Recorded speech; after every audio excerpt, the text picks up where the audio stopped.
अनंत classes में आप लोगों का स्वागत है। अनंत क्लासेस पर प्राचीन इतिहास के वैदिक सभ्यता को स्टार्ट किया हुआ है, जिसमें हम लोगों ने ऋग वैदिक काल को जो था वो कंप्लीट कर लिया था। और आज हम करेंगे ऋग वैदिक काल से एक छोटा सा टॉपिक रहता है जिसे हम बात करते हैं दसराज युद्ध। ठीक है, दसराज युद्ध की बात करेंगे कि दसराज युद्ध हुआ क्यों, किस किस के बीच हुआ, कौन इसमें जीता, ये सारी चीजें हम स्टार्ट करेंगे। और स्टार्टिंग साथ में ही जो है उत्तर वैदिक काल को थोड़ा सा स्टार्ट करेंगे। ठीक है, चलिए स्टार्ट करते हैं आज की वीडियो को। सबसे पहले बात करते हैं कि दसराज युद्ध था क्या, क्यों हुआ, कब हुआ, कहाँ पे हुआ। ठीक है, दसराज युद्ध की बात करें, ये होता है राजा सुदास थे। ठीक है, राजा सुदास थे और 10 राजाओं के बीच, राजा सुदास और 10 राजाओं के बीच जो था वो होता है, 10 जन थे उनके बीच जो था वो होता है। इसमें क्या होता है कि सुदास के पुरोहित थे जिनका नाम था विश्वामित्र। ठीक है, सुदास के, राजा सुदास के भरत वंश से रिलेटेड थे ये, जिनके पुरोहित थे विश्वामित्र। और सुदास ने क्या किया कि विश्वामित्र को पुरोहित पद से हटा दिया और वशिष्ठ को जो था अपना पुरोहित बना लेते हैं। ठीक है, क्या किया इन्होंने, विश्वामित्र को क्या किया, पुरोहित पद से हटा दिया और वशिष्ठ को जो था अपने पुरोहित के पद पे रख देते हैं। और इससे क्या हो जाता है, विश्वामित्र की सीट की ठेस पहुंचती है। और उसने क्या किया कि 10 राजाओं का जो था एक संगठन बनाया। ठीक है, एक संगठन बनाया, एक ग्रुप बनाया और उनके साथ मिलकर जो था वो भरत वंश के राजा सुदास के खिलाफ युद्ध कर दिया। ठीक है, युद्ध कर दिया और उसमें जो था वो भरत वंश के जो राजा सुदास की जो था वो जीत होती थी, यानी कि 10 राजाओं को हराया जाता है। चलिए बात करते हैं हम क्या है क्या नहीं है। ठीक है, ये होते हैं ऋग्वेद के 7वें मंडल में।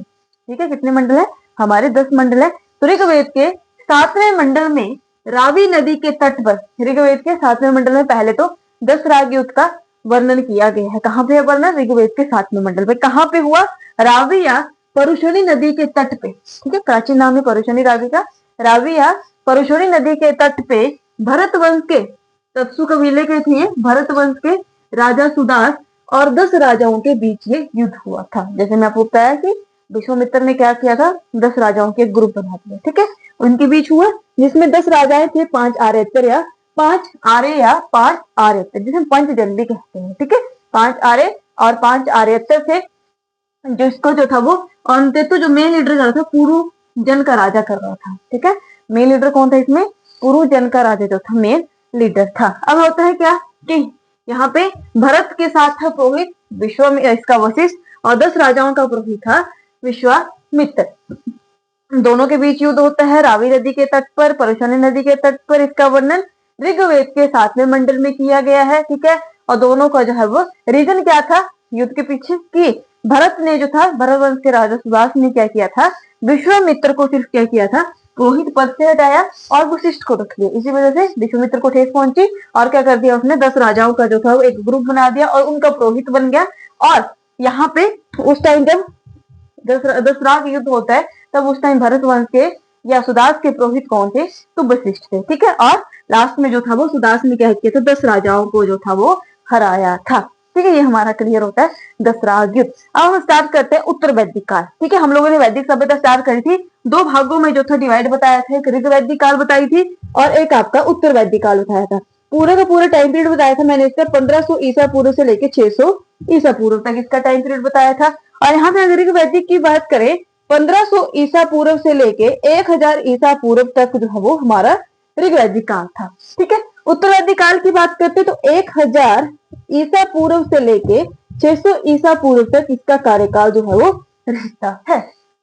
ठीक है, 1000 ईसा पूर्व से लेके आपका 600 ईसा पूर्व तक जो है वो उत्तर वैदिक काल का जो है वो रहता है, लेटर वैदिक पीरियड। ठीक है, अब इसमें बात करते हैं क्या जीवन था। अब हम ऋग वैदिक काल की बात करें, क्या थे ऋग वैदिक काल में लोग कैसे थे, आपका पशुपालन था, यानी कि ग्रामीण सभ्यता थी हमारी ऋग वैदिक काल, ग्रामीण सभ्यता थी। लोग एक जगह पे नहीं टिक रहे थे। ठीक है, थोड़ी देर के बाद जो था वो, थोड़े टाइम के बाद एक जगह से दूसरी जगह जो था माइग्रेट हो रहे थे। लेकिन हम उत्तर वैदिक काल में देखेंगे क्या होता है। पहले हम बात करें कि ऋग वैदिक काल में जो आर्य थे वो कहाँ पे थे, पंजाब में रह रहे थे, यानी कि उनका मूल केंद्र क्या था, पंजाब या सप्त केंद्र प्रदेश जो था वो उनका रहता है। ठीक है, लेकिन अब क्या होता है, मैं क्या बोल रही थी, माइग्रेट हो रहे, बार बार माइग्रेट हो रहे, एक जगह से दूसरी जगह जो है वो ट्रांसफर हो रहे थे। तो ये क्या हो गए, कुरुक्षेत्र और गंगा और यमुना क्षेत्र तक पहुंचते हैं। ठीक है, और वहां पे इन्होंने क्या किया, उत्तर वैदिक काल वहां पे विकसित होना शुरू हो गया। अब वहां पे गंगा यमुना का द्वाब का क्षेत्र, यानी कि 2 नदियों का संगम स्थल है, वहां पे क्या है, वो भूमि जो है उपजाऊ होती है। ठीक है, वो भूमि क्या है, उपजाऊ है। इन लोगों ने क्या किया, इन लोगों ने हथियार बनाना शुरू किए, यानी कि हथियार बनाना शुरू किया, किस चीज के, तो इन्होंने जो है वो लोहे का प्रयोग शुरू किया। ठीक है, लोहे का प्रयोग, यानी कि लोहा हम लोगों ने कब जो था यूज करना शुरू किया था, उत्तर वैदिक काल में लोहा जो था यूज करना शुरू किया। लोहे के जो था हथियार बनाना शुरू कर दिए, लोहे के औजार बनाना शुरू कर दिए, और जब औजार बनाए तो उससे खेती करना जो था इनको आसान हो गया, यानी कि कृषि करना इनके लिए बहुत ज्यादा इजी हो गया।